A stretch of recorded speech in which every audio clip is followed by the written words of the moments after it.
हम इनसे बात करते हैं और इनसे मंजर जानते हैं। अस्सलाम वालेकुम जी। वालेकुम सलाम। अच्छा बहन, आप मुझे बताएं कि पेरेंट्स से तो वो आप वालदा ने अभी बताया कि मेरी जो बेटी थी वो माँ बाप की बीमारी की वजह से भी आके शिकायतें नहीं बताती थी। नहीं, मुझे बताती थी, फ़ोन पे बात होती थी मेरी, अक्सर उससे काफ़ी देर बात करती थी, मुझसे कहती थी कि ना मैं सुबह जिस तरह से सुबह मेरी सास ना खाना वगैरह नहीं लेकर जाती थी, सुबह शाम को लेकर आती थी 7 बजे, फिर उसे अपने बनाना फिर खाना उस टाइम पे खाते, सुबह नाश्ता किया हुआ होता था उसने, नाश्ते के बाद उन्हें शाम सारा दिन भूखा रहना, बच्चा भी होने वाला था उस टाइम पे इसका, उसी हालत में भूखा रहना। कभी मैं कहती थी भूख लगी हुई होती थी, फिर फ़ोन कर दे कि अम्मी को बोल कर ना मंगवाती थी खाना कि अम्मी मुझे खाना दे जाओ, तो फिर मेरी बड़ी बेटी देकर आती थी उसे खाना जाकर। अच्छा, मतलब कि वो खाना वाना भी नहीं देते थे? शाम के टाइम पर लेकर आती थी, सुबह से वो बस सिर्फ नाश्ता किया हुआ था, तो उसने सुबह 8-9 बजे। आपके साथ 1.5 साल अरसा हुआ शादी का जी। उसमें बहन ने कितनी बार आके बताया कि मुझ पर तशद्दुद हुआ है? तशद्दुद का तो उसने मुझे बताती थी कि मुझे ना इस तरह थप्पड़ मार दिया कभी इसने, फिर थोड़ी देर बाद कहती थी अब ठीक हो गया, ये अब सुलह हो गई मेरी इससे, इस तरह से बता दिया करती थी।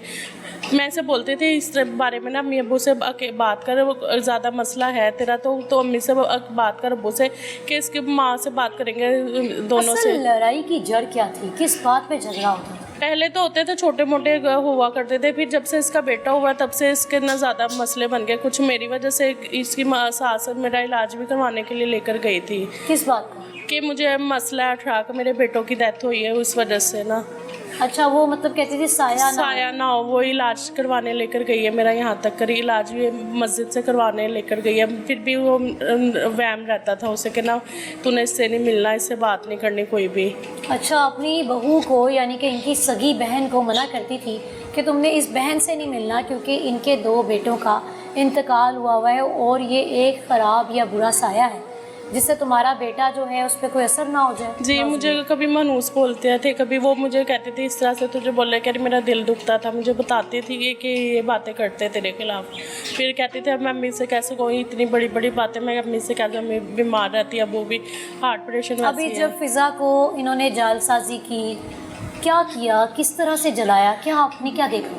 मुझे नहीं पता था इस बारे में, मुझे ना तकरीबन उसके जलने के 7-8 घंटे बाद मुझे पता चला कि इस तरह से मसला हो गया इसके साथ, तो फिर मैं हॉस्पिटल गई, मुझे हॉस्पिटल में मैंने उससे देखा, उसके बाद हॉस्पिटल में आपकी फिज़ा से मुलाकात हुई, क्या गुफ्तगू हुई वो बताइए। मुझसे तो बातें करती थी काफ़ी देर, मुझे अपने बेटे के बारे में बताना कि अब अम्मी को ना अंदर भेजी, अम्मी को तकलीफ़ होगी मुझे देख के, इतनी जलन में मैं तकलीफ़ में हूँ। अब्बू से और मुझसे ज़्यादा बातें करती थी हॉस्पिटल में, वो खाना मेरे हाथ से खाना उसने हॉस्पिटल में, मैंने उसे हर चीज़। कितने दिन जिंदा रही है? 6 दिन रही है जलने के बाद वो जिंदा। क्या डॉक्टर्स ने पहले ही बता दिया? डॉक्टर ने पहले बोल दिया था हमें, जिस तरह से उसकी कंडीशन थी ना, उन्होंने बोल दिया था कि बस इसकी ना खिदमत कर लो जितनी कर सकते हो, बस इसी तरह से इसके हालत काफ़ी सीरियस हो गई थी। जो लास्ट टाइम थे ना उस टाइम पे कोई बड़ी लड़ाई के बारे में उसने बताया था कि अब कल कोई ऐसी लड़ाई होने नहीं, पर यहाँ से आई हुई थी, लड़का थोड़ा सा मसला हो गया था, झगड़ा कर आए हुए थे, तो यहाँ पर 15 दिन लेकर गए, सुलह सफाई करके भेज दिया था। अच्छा, मुझे ना गुलनाज ये बताओ कि जो बहनों की दोस्ती होती है ना वो बड़ी करीबी होती है, तो यकीनन वो आपको वो बातें बताती होगी जो माँ बाप को नहीं बताती। जी, वो मुझे हर बात अब बताती थी, हर चीज़ शेयर करती थी। जी, मैं बोलती थी कि इस तरह से मुझे धमकियाँ दी गई हैं, कभी इल्ज़ाम लगाती है, कभी बोलते थे कि तूने किसी और को, तेरा किसी और से चक्कर चल रहा है, कहीं भी कुछ बोलते थे, बच्चे का बोलते थे कि बच्चा हमारा नहीं है, ये है, इस तरह से जलाने की धमकियाँ दी गई हैं, तो मारने की धमकियाँ देते थे उसे, मारते। जब वो आपको आके धमकियाँ बताते थे तो यकीनन जाहिर है जी हर किसी में एक इंसान पाया जाता है जिसके अंदर आप कहने के एहसासात होते हैं, अखलाकियात होते हैं, यकीनन आपको लगता होगा गुस्से में कह रहे हैं, गुस्से में बोल देते हैं, यही हम तो ये था, इतना बड़ा हादसा हमने सोचा ही नहीं था। अच्छा, शादी से पहले क्या आप लोगों ने पता नहीं करवाया था हमसायों से, आसपास के लोगों से, किस तरह? हमें सिर्फ लड़के को देखा था, इतना हमने घर का मालूम नहीं की थी कि घर में इस तरह से माहौल होगा। नाज़रीन कराम, यहाँ पर एक सोशल मैसेज आप सबके लिए कि जब भी आप अपनी बेटी का किसी भी घर में रिश्ता करें तो किसी एक शख्स से मुतासिर होकर उसको उन लोगों के हवाले ना कर दें। आप लोग आस पास से बाकायदा इन्वेस्टिगेट करें कि किस तरह के लोग हैं, इनका रहन सहन कैसा है, आया इनके घर में कौन आता जाता है। समटाइम ऐसा होता है कि कोई थर्ड पर्सन उनके घर में इस तरह का आ रहा होता है जो रिश्ते तुड़वा के चला जाता है, तो ये बड़ी एहतियात करनी चाहिए, ज़िंदगी का मामला होता है बाकायदा पूरा। जी। अच्छा, आपने हॉस्पिटल में बहन से मुलाकात हुई है आपकी? जी मेरी हॉस्पिटल में हुई है, उसके 6 दिन मैं उसके साथ ही रही हूँ, वो आखिरी टाइम तक सिर्फ पूरा जिस्म जल गया जी था? पूरा यहाँ तक वो फेस उस तक जल चुकी थी, वो जिस्म पूरा उसका जला हुआ था। मतलब उसको कोई ऐसा तकलीफ हिस्सा होती नहीं थी? था? नहीं, कोई भी नहीं, तकलीफ में बहुत ज़्यादा थी वो। फिर वो उसके डॉक्टर ने चीरे वगैरह भी लगा दिए थे, खून की रवानगी नहीं हो रही थी उससे में ना, खून भी जल चुका था उसका काफ़ी।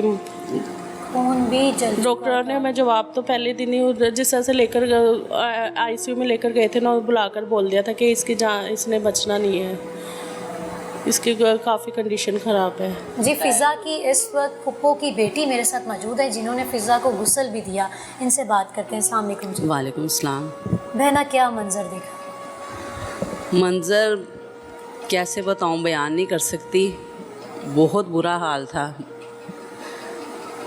कि मेरे मुंह में लफ्ज़ भी नहीं आ रहे कि मैं उससे क्या बताऊं। कि बच्ची थी, सबसे छोटी हम में से, सब बहनों में से, कज़नों में से सबसे छोटी थी और लाडली भी बहुत ज़्यादा थी। उसको इस तरीके से जलाया गया है ना कि मैं बयान नहीं कर सकती। कि गुस्ल देते वक़्त उसके जिस्म पे हाथ नहीं था लग रहा कि हम कहाँ से हाथ लगाएं। जिस्म जो था पानी के साथ बह के जा रहा था।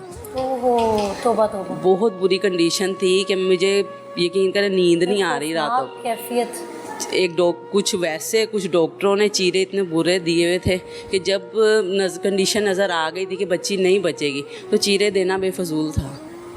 बहुत ज़्यादा अजियत हो चुकी थी उसको, पूरा जिस्म जुलस गया था, सिर्फ यहाँ से फेस था और बाल थे और कुछ भी नहीं था नीचे का जिस्म। क्या फेंक के जलाया है? मिट्टी का तेल, स्मेल आ रही थी।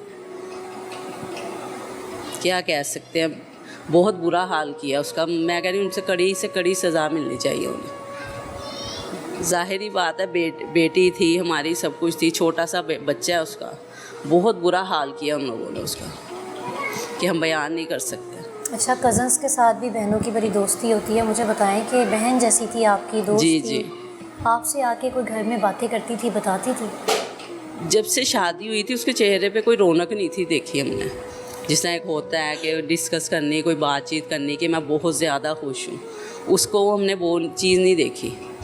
माशाल्लाह जब जा रही थी, सुलह करके लेकर गए हैं, सब कुछ लेने आए हैं, तो वो काफ़ी अच्छे तरीके से तैयार होकर गई है। इतना रूप आया हुआ था उसे। 15 दिन गुजरे हैं कि उसके बाद ये काम उन्होंने कर दिया। मतलब वो फिर किसी प्लानिंग के तहत लेकर गए कि अब इसके साथ ये करेंगे? हाँ जी, यही बताया उसने, बच्ची ने, कि मुझे ताने दे रहे थे, कभी कुछ कहते थे कि बच्चा मेरा नहीं है, ये है वो है, काफ़ी बातें करते रहे उससे। मतलब किसी ना किसी जो है उसको गलत इल्ज़ाम में जी। मुलविस करना चाह रहे थे। अच्छा, आपने हर किसी से ज़ाहिर है अलग जुमला बोला होगा। जब आप हॉस्पिटल में गई तो फ़िज़ा ने क्या अल्फाज आपके साथ, क्या बातें की? फ़िज़ा ने मेरे साथ तो कोई बात नहीं की, क्योंकि वो अंदर जाने नहीं दे रहे थे रूम में। उसको स्पेशल रूम दिया गया था, तो वो शीशे से मैं देख रही थी, तो काफ़ी बात करना चाह रही थी, लेकिन मजबूर थे ना, उन्होंने अंदर जाने दिया। सिर्फ ये जा रही थी उसके पास, क्योंकि पैम्पर वगैरह चेंज करना, सब कुछ करना, वो यही कर रही थी। अच्छा, मुझे गुलनाज़ ये बताओ कि मुसलसल तकलीफ़ में थी? जी बहुत ज़्यादा तकलीफ़ में थी मैं, उसका तड़प रही थी। मुझे पता है, मैं उसे जिस तरह से संभाला हुआ था, 6 दिन मैंने उसे जिस तरह से संभाला है कि मैं जानती हूँ कि मेरी अल्लाह जानता है, उसे तड़पना मैं देख रही थी। उसका पैम्पर वगैरह चेंज करना, तकलीफ़ क्या में। उस लम्हे बलम्हे में क्या दिल से आवाज़ आती थी? बस इसे या तो अल्लाह शिफा दे दे या कुछ अल्लाह इस पे करम कर दे। अपना जितनी वो तकलीफ़ में थी ना, मैं बदकार लोगों जी के लिए। उनके अल्लाह इंसाफ हमें चाहिए। आगे जो आगे आने वाली बेटियां, उनके साथ इस तरह से कोई वो ना हो। जो आगे नस्लें अब चल रही हैं, वो उसने सिर्फ आखिरी टाइम पे अपने बेटे के बारे में ही सोचती रही थी वो,